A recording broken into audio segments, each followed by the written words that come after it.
galera, voltando mais uma vez aí, vamos falar agora do jogo do Flamengo e Coritiba, ontem no Maracanã. O Flamengo ganhou de 3-1, tá? Foi um jogo bom, foi um jogo movimentado. Acho que o Coritiba ofereceu um pouco mais de resistência do que eu esperava até, e o Flamengo jogou um pouco melhor do que eu esperava também, do que vinha apresentando, tá?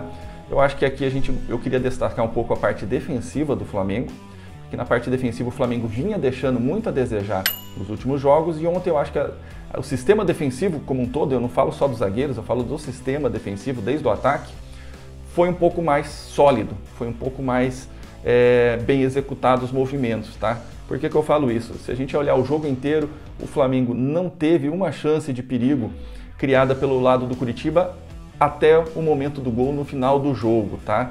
Se a gente pensar, os zagueiros do Flamengo não ficaram expostos.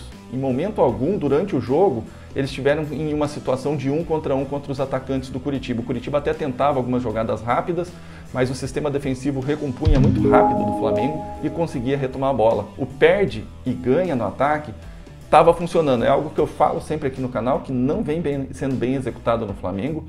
Eu tinha até comentado que de repente era melhor recuar um pouco o sistema defensivo do Flamengo, fazer um bloco médio, e em alguns momentos o Rogério fez isso durante o jogo, o que é normal, porque o time não vive o melhor momento físico da temporada, não vive um bom momento de recuperação muscular, o time está tendo muitas lesões, está tendo muitos desfalques, e eu acho que nesse momento o Rogério fez bem de fazer um modelo híbrido. Em determinados momentos ele subia a marcação, fazia uma linha alta, em determinados momentos ele recuava para o meio campo, fazia um bloco médio, tá? Para descansar os jogadores. Então, nesse sentido, eu acho que o sistema defensivo foi muito bem. Eu não consigo individualizar nenhum erro, não lembro de um grande momento defensivo que foi causado por um erro de um jogador.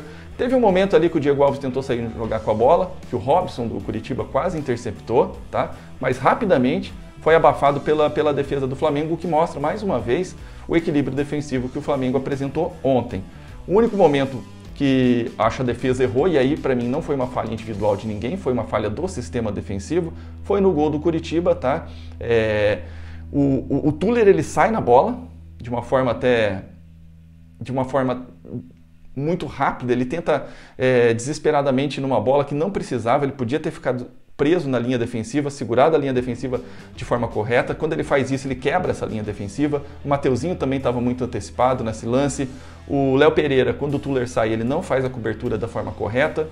O único que mais ou menos estava na posição naquele lance foi o René, que não teve também culpa nesse momento, tá? Eu acho que nenhum deles teve uma culpa individual. Para mim, ali foi um lance diferente do que vinha acontecendo nos últimos jogos. Nos últimos jogos, a defesa falhava muito individualmente. Nesse parecia mais um lance de descuido, de desatenção, perda de foco, tá? E quando o time não está bem treinado ainda, e o time não está bem treinado, não tem a cara do Rogério ainda, porque tática, treinamento é repetição, repetição, repetição. E o time do Flamengo ainda não conseguiu esse tempo para fazer a repetição de movimentos, a repetição do estilo de marcação, do sistema de jogo. Eles não conseguem fazer isso, não conseguem nem repetir os mesmos jogadores de um jogo para o outro para gerar um entrosamento entre esses jogadores. Enquanto você não tiver essa repetição, os movimentos não são naturais, não são automáticos, e isso reflete quando você perde o foco, como foi ontem, tá? No momento que o Flamengo perdeu o foco por 1 minuto, tomou o gol. Porque os movimentos ainda não são automáticos, não sai automaticamente. O time tem que se esforçar, tem que estar ligado, pilhado o tempo todo para não errar. Então, eu acho que o gol ontem foi muito mais por falta de foco, por desatenção, por ter diminuído o ritmo no final, porque o jogo já estava ganho com 3-0. Eu acho que ali eles perderam o foco, acabaram tomando um gol.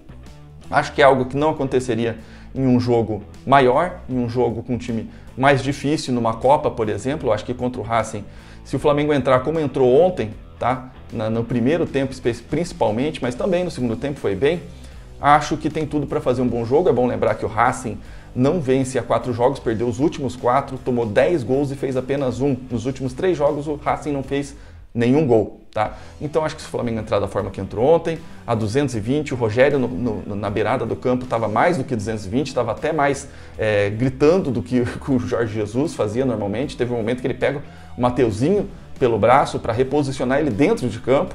Então, com o espírito que entrou ontem o Flamengo, acho que contra o Racing a torcida do Flamengo pode esperar bastante coisa. Claro, a gente tem que colocar um contexto do adversário. O Coritiba hoje é o segundo pior ataque do campeonato, então não é um teste de alto nível, não é, mas o Racing também não está ainda no alto nível acho que da competição americana, não está no melhor momento também. Eu acho que, óbvio, não é um Curitiba, mas não creio que vai ser tão diferente. Se o Flamengo entrar com esse mesmo ritmo, acho que tem tudo sim para fazer um grande jogo e conseguir um bom resultado na terça-feira, tá? Então, para o jogo de ontem, acho que foi isso. O Flamengo conseguiu uma grande marcação, um bom sistema defensivo, uma única falha, resultou no gol. Isso precisa ser corrigido, sim, essa perda de foco, essa perda de atenção no final do jogo, mas já foi muito melhor, no ataque foi muito melhor.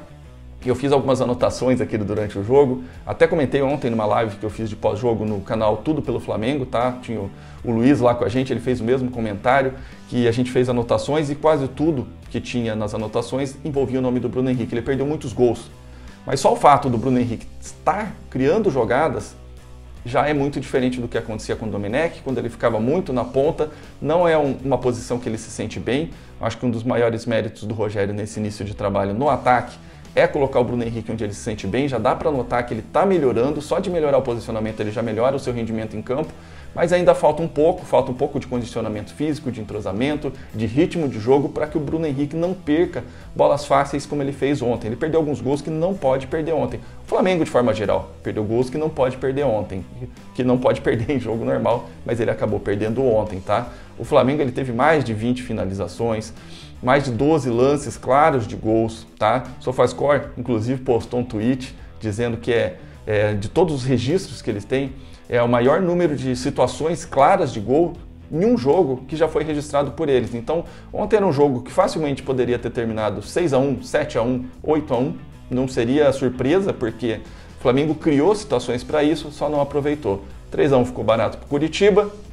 Ficou pouco pelo que o Flamengo apresentou, pelo volume de jogo, mas foi um bom jogo que dá esperança para o torcedor flamenguista para os jogos aí que vão vir e principalmente para o jogo da Libertadores no meio da semana. Pessoal, nesse vídeo é isso. Deixa aí o seu comentário, um like no vídeo, inscreva-se no canal se não for inscrito. Um abraço a todos e até mais.